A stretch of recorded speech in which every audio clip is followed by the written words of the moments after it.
জিৎ, যার আসল নাম জিতেন্দ্র মদনানী, বাংলা চলচ্চিত্রের একজন জনপ্রিয় নায়ক। তবে তার সাফল্যের যাত্রা একদিনে শুরু হয়নি।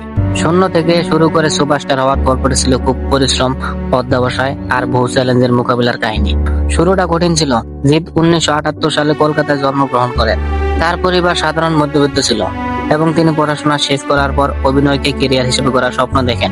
প্রথম দিকে মুম্বাইতে কিছু সিরিয়ালে অভিনয় করলেও খুব বেশি সুযোগ পাননি। এরপর তিনি দক্ষিণ ভারতীয় সিনেমায় অভিনয়ের চেষ্টা করেন, কিন্তু বড় কোনো সফলতা পাননি। 2002 সালে সাথে সিনেমার মাধ্যমে টলিউডে তার উত্থান ঘটে।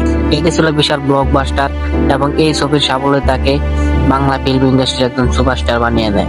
এরপর একের পর এক হিট সিনেমা যেমন নাটের গুরু, শুভদৃষ্টি, প্রিয়তমা, জনি নাম্বার ওয়ান তাকে প্রতিষ্ঠিত করে। যদিও জিৎ জনপ্রিয় হন, কিন্তু তার অভিনয় স্টাইল নিয়ে অনেক সমালোচনা হয়েছে। অনেকেই বলতেন তিনি শুধুমাত্র অ্যাকশন ও রোমান্স নির্ভর চরিত্রে সীমাবদ্ধ, কিন্তু তিনি নিজেকে বিভিন্ন রকম চরিত্রে মানিয়ে নেওয়ার চেষ্টা করেন। 2010 সালের পর থেকে দুই পৃথিবী, আওয়ারা, বস, বাচ্চা দা ডন, সুলতান দা সেভিয়র সিনেমাগুলো টলিউডে তার অবস্থান আরো শক্ত করে। শুধুমাত্র অভিনেতা হিসেবেই নয়, জিৎ নিজেই জিৎ ফিল্মওয়ার্ক নামে একটি প্রোডাকশন হাউস শুরু করেন, যা থেকে বেশ কয়েকটি সফল সিনেমা প্রযোজন করা হয়েছে। জিতের অনুপ্রেরণামূলক গল্প। একজন সাধারণ মধ্যবিত্ত যুবক থেকে বাংলা ফিল্ম ইন্ডাস্ট্রির অন্যতম সেরা সুপারস্টার হওয়ার যাত্রা এত সহজ ছিল না। তার পরিশ্রম, ধৈর্য ও অধ্যবসায় তাকে এই জায়গায় পৌঁছে দিয়েছে।